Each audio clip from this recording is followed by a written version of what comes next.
everybody doing? We doing good?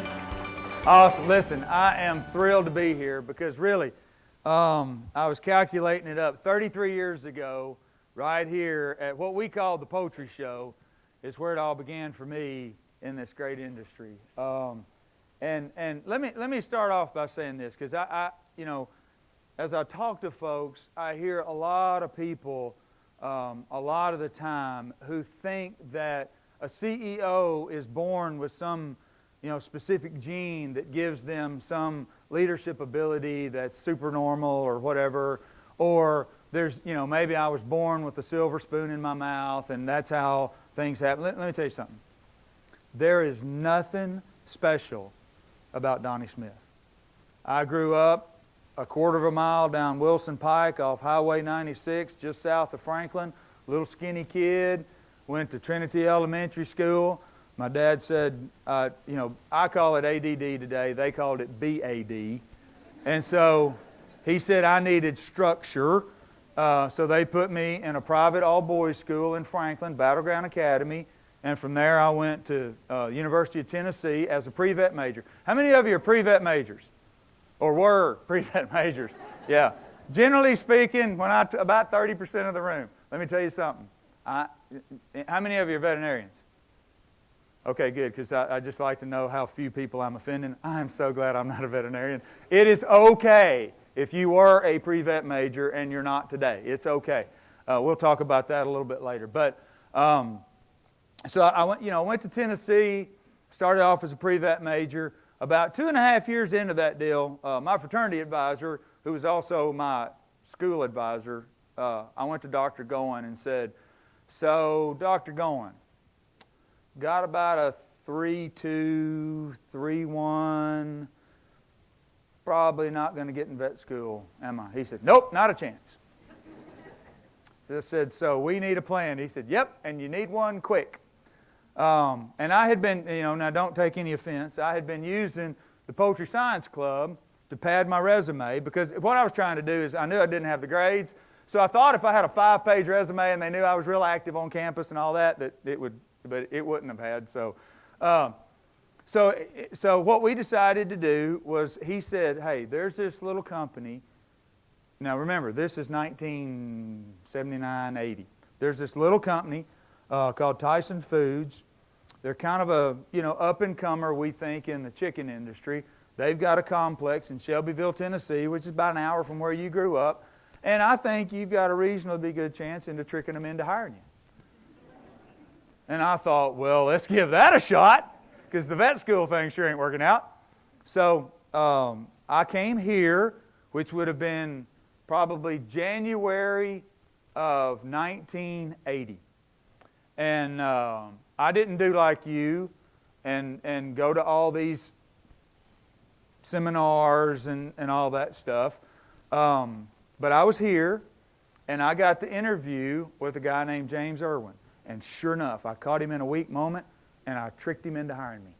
And so I finished out my school, graduated in December of 1980, graduated on the 12th, got married to my wife, Terry, on the 20th, and started to work as a broiler serviceman for Tyson. We called them field men back then, on the 28th of December in 1980. And that's kind of how it all started. And I think what I want to do today, a lot of what I've learned, and let's call it, and I tell you what, I hate, let me just say it this way. A lot of the things that I've learned along the way about how to lead people, how to help a team become successful and those kind of things, I've just learned along the way through the work career.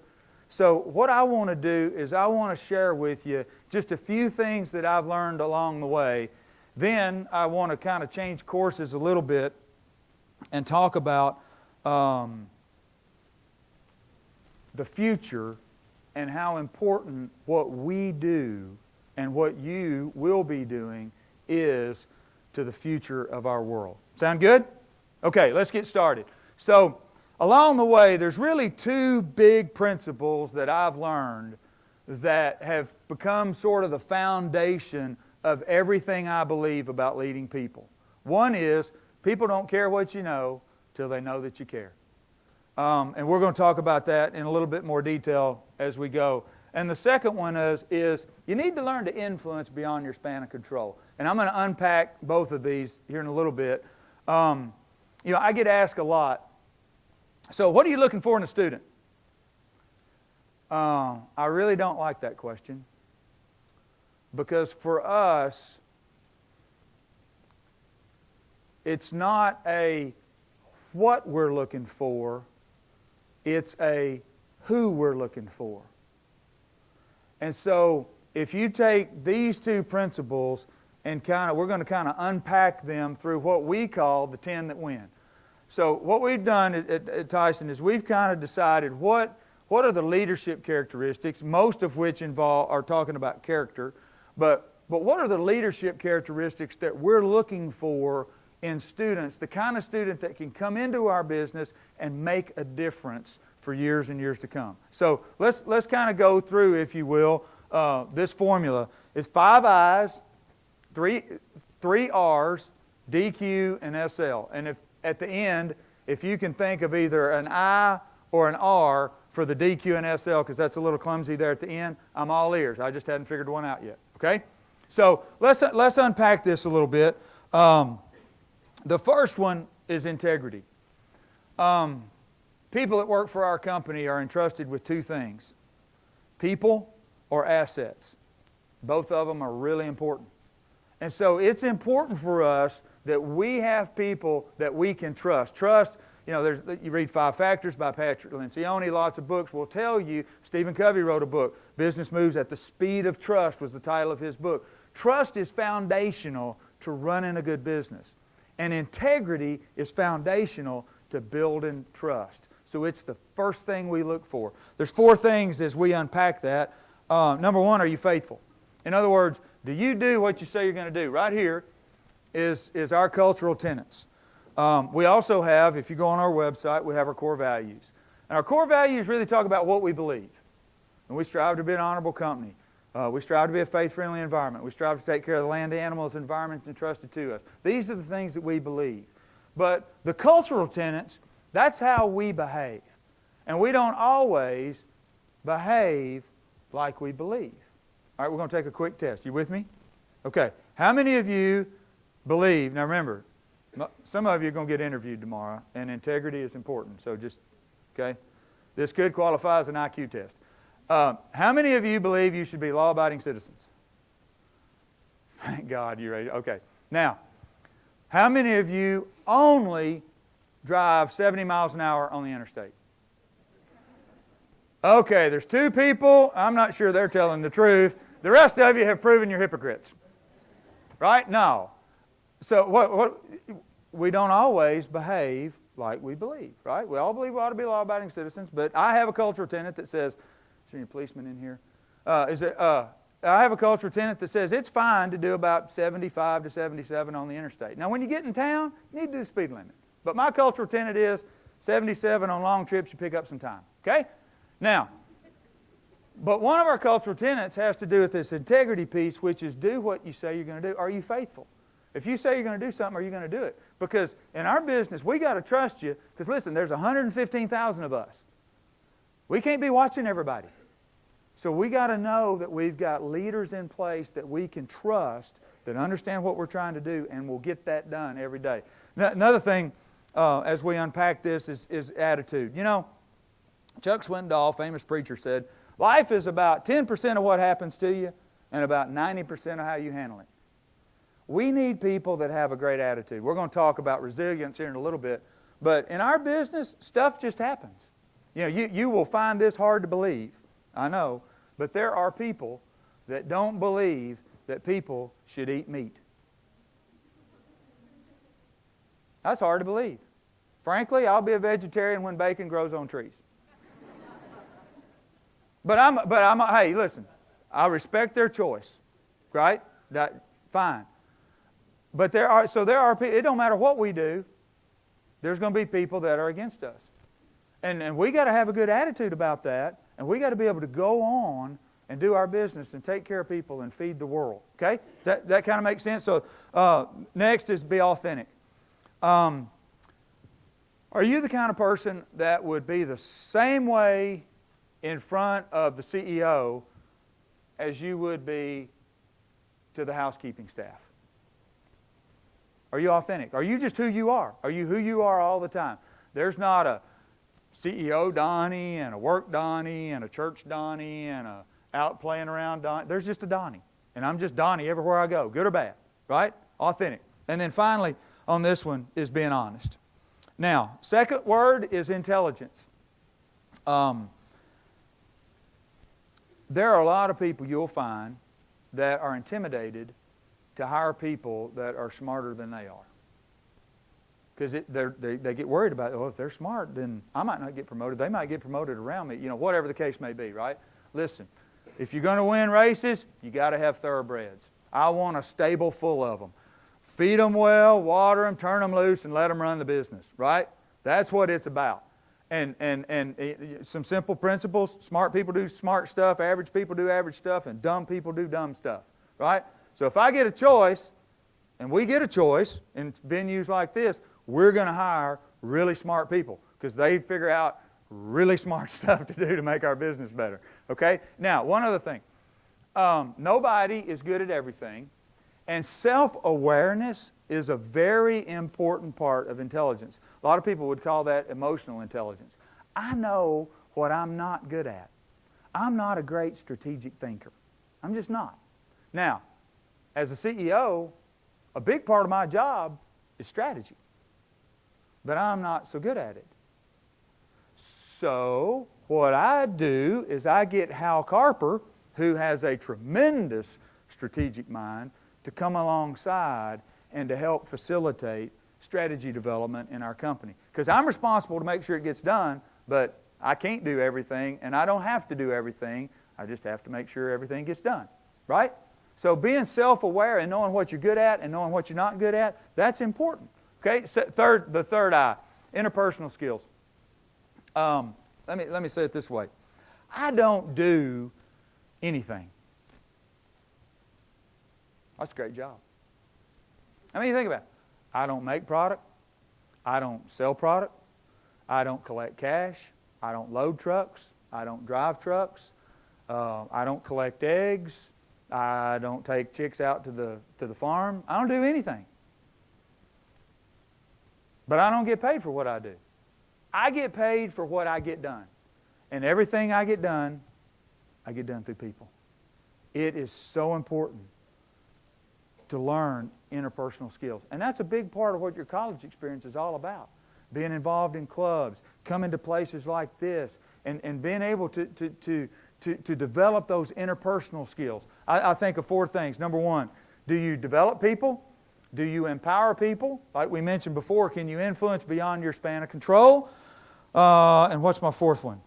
I lost my notes. Yeah. Oh. Duh. Are you a good communicator? Okay, just kidding. All right. Innovation. I'm also, besides not being a great strategic thinker, I'm not really innovative.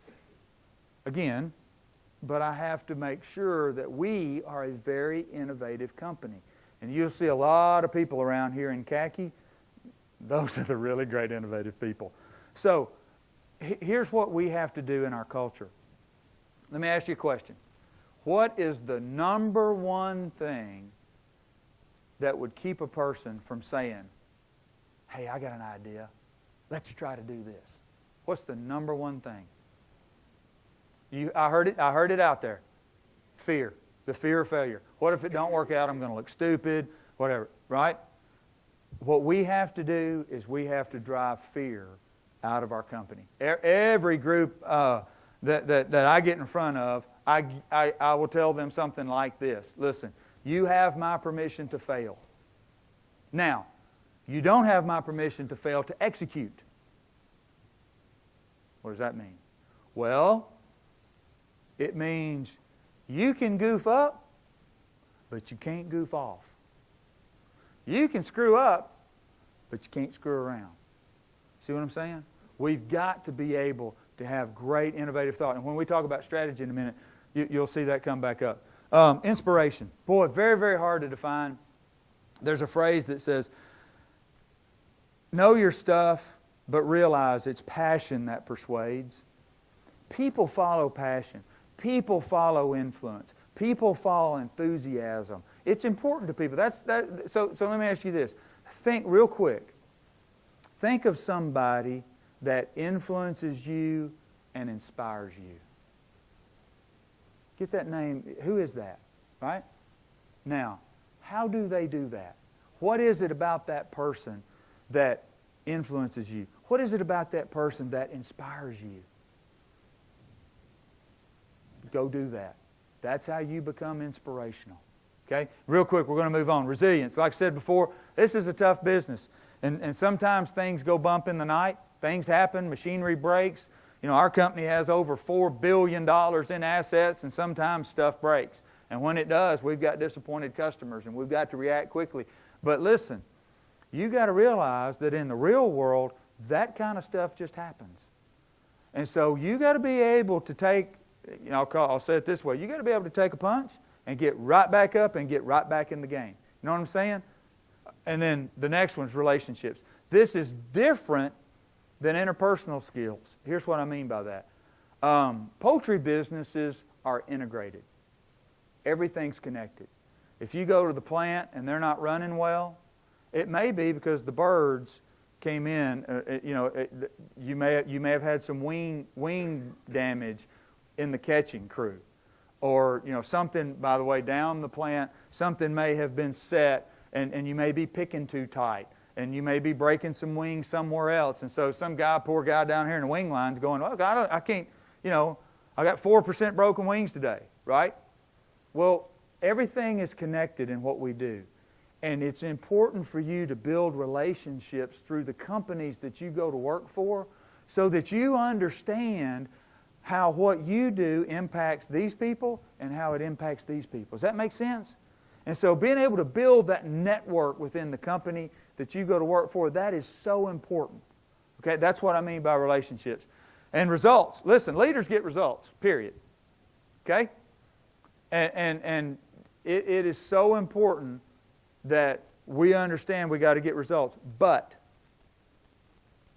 it's not results at all costs. We have guidelines and guardrails about how we do our business, cultural tenets and core values. And we'll get results within those guidelines. But we won't ever violate those. Because who we are is a lot more important to us than what we do. Although what we do is pretty important and we think pretty cool. Who we are is more important. Does that make sense? All right. Last two, decision quality. Two things. Number one, how much information do you need to be able to pull the trigger? Now, a lot of that depends on how long you've been doing a certain task. But around our company, we like folks that can get about, 65, 75% or so of the available information, trust their gut and make a call and go on. Now, there are some folks, you've heard the phrase analysis or paralysis by analysis, right? They need 95% of the available data before they will ever make a decision. Drives us up the wall. Because our business it's fast-paced. Listen, if you're working in a plant, those chickens are coming. Right? And we need to make good decisions, and we need to make them quickly. And you can learn a lot about experience. And here's the thing.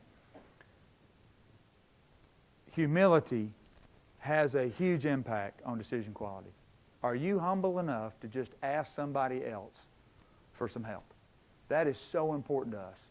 Look, we don't expect, I just told you, everybody in our company, we're expected to fail. And believe me, I've failed probably more than anybody. Right? But are you willing to, which is more important? The task that the company has to achieve or your individual pride about not being wrong? See, I don't have to be right. We just need to make the right decision. So if I ask my staff, what do y'all think we need to do? I don't know what to do. What do you think we need to do? Yeah, sounds right. Let's do that. And we do it, and it works. Awesome. If it don't work, we'll fix it. See what I'm saying? And then the last one is servant leadership. Listen, people are so important to our business. And you just won't find at Tyson this top-down, dictatorial, autocratic leadership model. We just won't put up with it. I don't like it. I don't know of anybody that likes it. Our model is a servant leadership model. And as our CEO, I serve the other leaders in our business by giving them the kind of leadership and establishing the kind of culture that they need to be able to flourish. You need to do that too in the business where you go. When you get started, you may have 30 growers, you may have 15 people on the line, you may have 12 people in a catching crew. I don't know what you're going to have. But you're going to have people, and listen, you are going to be responsible for how they spend a third of their life. We spend about a third of our lifetime at work. You know that? And you think about it. You will be responsible for how those people that work for you spend a third of their life. Make that a good third. Right? Learn how to lead people. Learn how to serve your people. That's all part of that. They don't care what you know till they know that you care. So when you get a group of people, you find out about them. When you're chicken growers, you find out where the kids go to school, how old are their kids, what their grandkids' names are, what they like to do. Build a relationship with that grower. Get to know them so they'll open up to you and talk to you about their issues. Get to know the people on your line. Get to know the people that you work with in hatchery. Get to know the other folks that you work with in your department, right? Build those relationships with all these folks so that they know you care. And when they know you care, they'll trust you. And when they trust you, then as a team, you can go on and accomplish your mission. Does that make sense? Okay. Let me do this. I want to change. I asked our recruiting bunch, I said, so what do you think would be some good tips to give college students as they're about to make that transition into the workforce? Right? And so here's kind of what we came up with. And when I say we, not very much me, mostly Ryan and all those smart people that work for him. So number one, you need to kind of know up front what you're willing to sacrifice. Are you willing to move? You know, I grew up in Tennessee, started in Tennessee, moved to Arkansas. We've got folks that have lived in 7 states in 4 years. No, that's not bad. 14 years probably. But you need to understand up front what you're willing to sacrifice. And you know what? Life's all about choices. And you may say, I want to stay pretty close to home. I want to stay I love Texas. I'm going to stay in Texas. Okay, fine. Just realize that provides some limits. I mean, if the CEO's job is in Arkansas and you're going to stay in Texas, guess what? You ain't going to be the CEO. That is a limiting factor. That job is there, right? But now listen, that's a choice. It's a personal choice we all make. But you just need to decide, what are you willing to sacrifice? Okay? Second thing is, enjoy the process. I'm going to tell you something. I have been turned down or more looked over because I really, once I asked the company for the first job, I never asked them for another one. But I got looked over for lots of jobs. I mean, a bunch. I've been working there 32 years. And there were a lot of things that I thought, what? I thought I was as smart as her. I should have got that. But I didn't. But listen, let me tell you something. If you don't get the first job you interview for here while you're here, listen, don't worry about it. Enjoy the process. What did you learn from that interview experience? What could you do better? If you get turned down for a promotion or you don't get a certain opportunity, that's okay. I have a great friend of mine, Gary Cooper. He has this phrase, bloom where you're planted. And I love it. Because what he means by that is, whatsoever your hand findeth to do, Ecclesiastes 9:10, do it with all your might.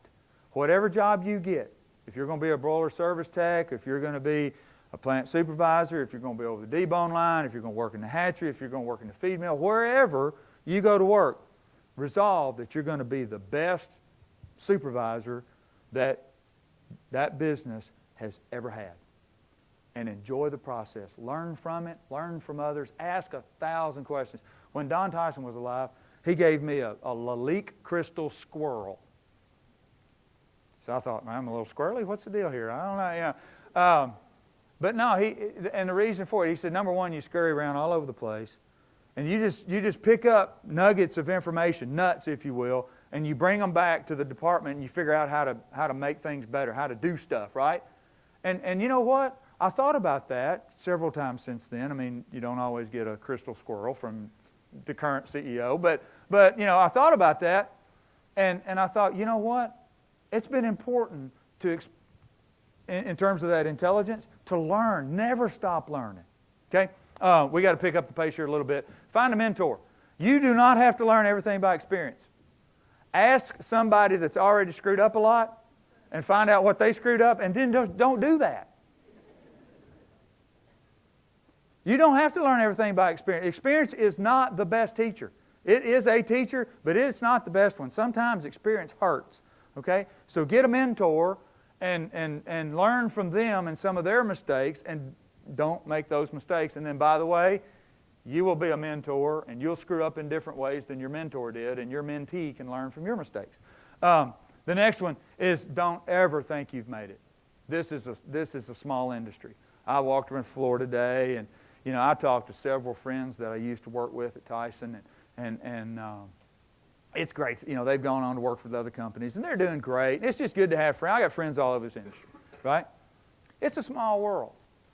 But I'll tell you something, it's kind of a universal principle. Those people in our industry who kind of think they've made it, and they're starting to get a little cocky, get a little arrogant, they don't think they need to ask anybody for help, it's generally not long until there's a great fall. And so don't ever think you've made it. Keep yourself humble. Keep learning.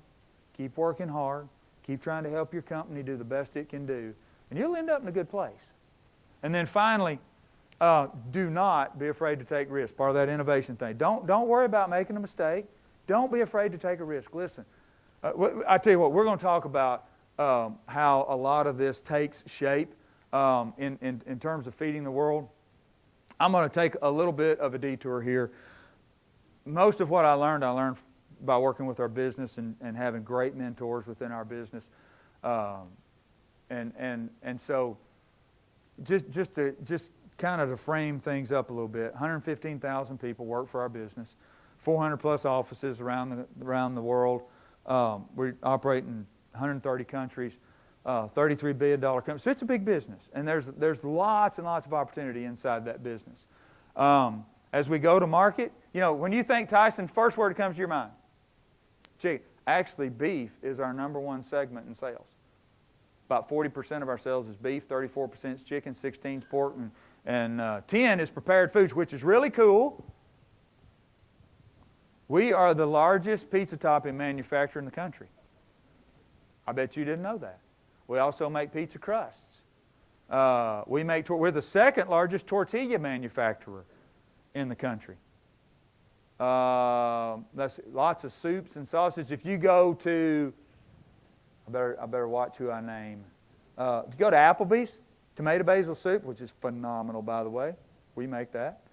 A lot of the Alfredo sauce that you might get at maybe Darden's Group or Brinker restaurants or some of the, we make that. Hams, lunch meat, sausage, Wright brand. How many of you love Wright brand bacon? How many of you think it is a life-changing bacon? It is, isn't it? Brother, I'm telling you, it is the best bacon in the world, hands down, bar none, right? Right? It is. I mean, it is. No brag, just fact. We make that in Vernon, Texas. Get some. W-R-I-G-H-T. It is awesome. Anyway, so just, you know, interesting stuff about our business. The way we go to market, about 40% of our sales go to grocery stores, club stores, and military commissaries. And then others go to food service, another big set. But it's kind of interchangeable. So we have a kind of a balanced approach, multiple proteins in multiple sales channels. So when demand shifts, like it has since 2008 till now, we're kind of able to shift with it. All right. I said that to really get to this slide. We're driven by a purpose. And the purpose is to make great food and to make a difference. Both are very, very important to us. I've got 6:06, so that means I've got about 10 minutes, right? Is that right? Okay, cool. All right. So I want to talk about the difference that agriculture makes in the world, and hopefully the difference that we make in agriculture. It'd be your right-hand side of that slide is a simple icon view of our strategy to accelerate our growth in value-added and international. We're operating in 4 countries today: China, Brazil, India, and Mexico. Growth plans in all geographies. And it's important because, think about it this way. Around the world today, there's not ever going to be any more land. I'm going to show you a video in a minute. There's not ever going to be any more water, fresh water.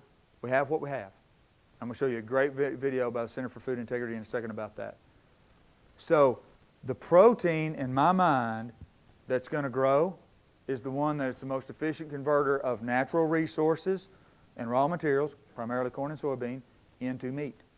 That's chicken. So all of our international operations today are chicken, because over time, chicken will take the world's share. Does that make sense? All right, innovation. We've talked a little bit about innovation. We've got such a cool innovation center, 19 test kitchens, R&D culinologists running around all over the place. And then cultivating, which I want to park on for a second. Listen, what will make our company great tomorrow are these guys in these khaki shirts that are running around. What will make our company great in a decade is warming your chair. And we understand that. And we invest a lot in the people that come to work for us because we need to. Agriculture degrees. I'm going to pause that for just a second. I want to show you a video about how important agriculture is going to be over the next 40 years. We're going to start Agriculture degrees look to be the hot ticket for job growth in the coming years. Correspondent Claudia Cowan has more on a growing field that isn't just for the cows. With the number of America's farms shrinking and the average farmer approaching 60 years of age, colleges are working to engage the next generation of ranchers and growers. It's an industry that literally touches every person on the planet. So I think that everyone is realizing that. More than 146,000 U.S. college students are pursuing a degree in agriculture, a 21% increase in enrollment since 2006. Many schools offer a broad curriculum and the prospect of a steady career. There's a lot of jobs in agriculture right now. There's jobs going begging in agriculture right now, and in a lot of fields that's not true. According to one report, food and ag sectors of the U.S. economy are on pace to generate roughly 54,000 jobs a year for those with degrees in food, renewable energy, and environmental specialties. As more students are finding out, agriculture isn't just about plows and cows. Today's courses focus on healthy eating, locally grown foods, and specialty crops that will help address the long-term challenge of feeding the world.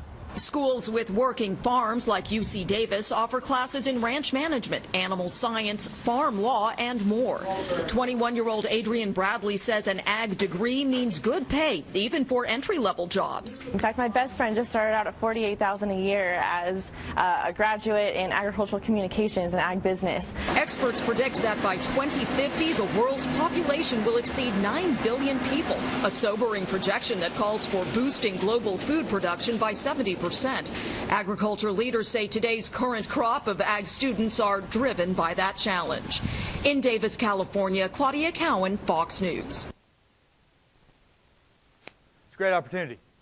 And for us, and for a lot of companies that you'll be interviewing with, by the way, we see the need to invest in you. Once you come to work for us in training programs, there's a vast number of jobs, a lot of production jobs, and either live production or plant production, but also, I mean, you think about a big ag business today, lawyers, nurses, accountants, commodity purchasing agents, you name it, there's all kinds of careers that are available in modern agriculture today. Environmental sciences, we can go on and on and on about the career opportunities in our business.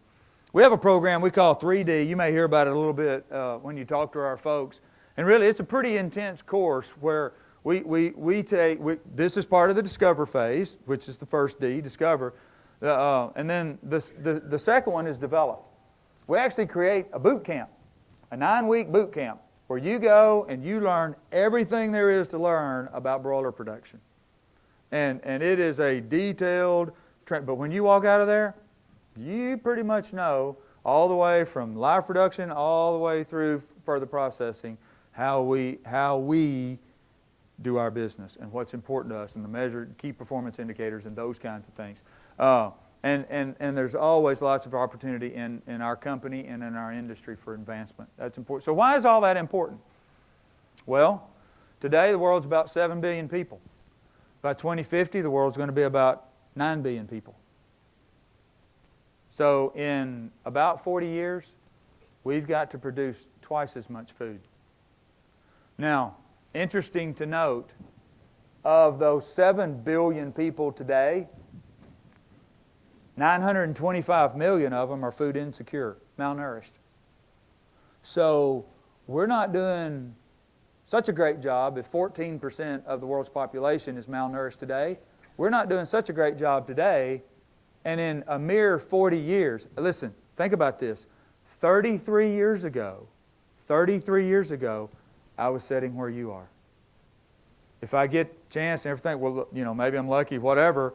By the time I will have been in this industry, I will have been in this industry for about 40 years. Right? When I'm about 60. Think about it.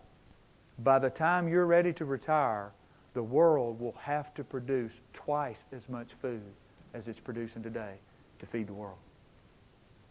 What a daunting challenge. Doable, but daunting.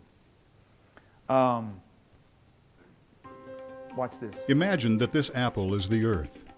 How much of it is available to grow food? 3/4 of the planet is covered by water. 1/4 is land. Only half of that is available for us to live on, since we can't live on polar ice or in the desert or swamps. 3/4 of what's left is full of cities, neighborhoods, factories, shopping malls, and other places where we work and play, so it can't be used to grow food. That means this small piece, 1/32 of the apple, or earth, is left.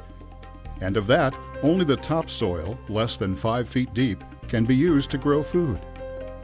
Imagine this glass of water is all the water on the planet. 98% is in the oceans and unusable for people because of the salt. About 2% of the planet's water is fresh, but nearly 80% of that is locked up in the polar ice caps and glaciers. Less than 0.5% of the water on the planet is available for human use.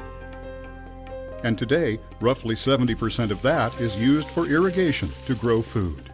Land and water to grow food is extremely limited, and the demand is exploding. Global population is growing exponentially. We're adding more than 200,000 people every day. That's another Los Angeles and Chicago to the planet every month. Not only is the population growing, but the areas growing most rapidly, Asia, India, and Africa, are also improving their diets and consuming more food. By 2050, we'll need twice the food we produce today.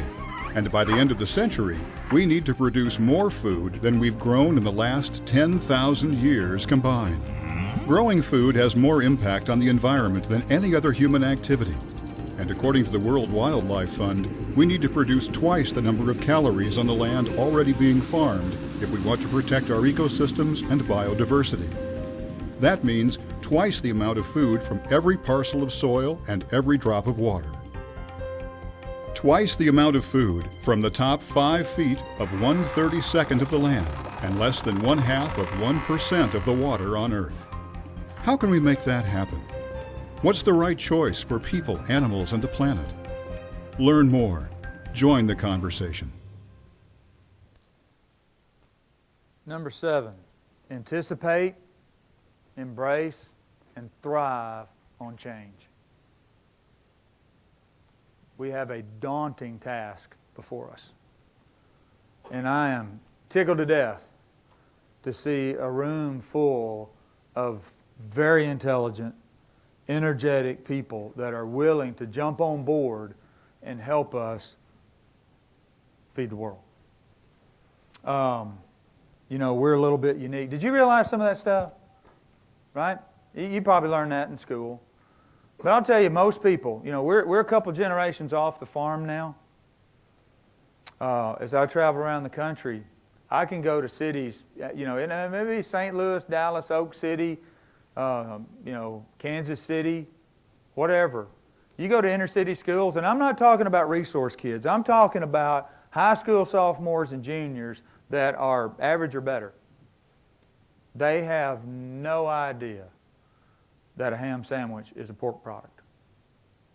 And they sure don't understand the fascinating supply chain that gets that ham sandwich on their plate. They have no idea. You do, they don't.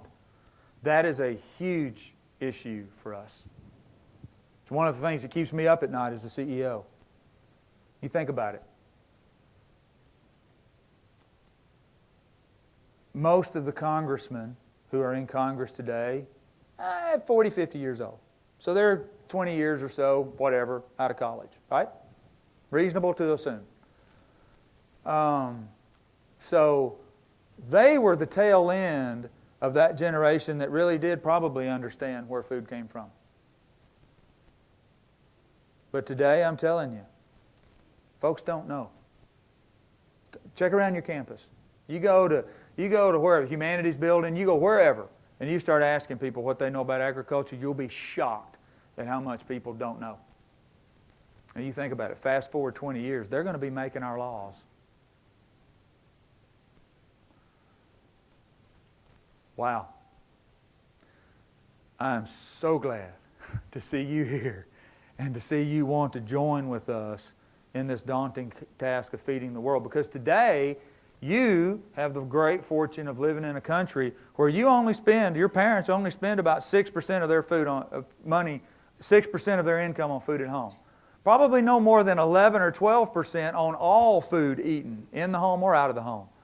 If you go to those same statistics in other countries, Japan's 15%, Mexico 22%, India 28%, and Pakistan. People in Pakistan spend 42% of their income eating.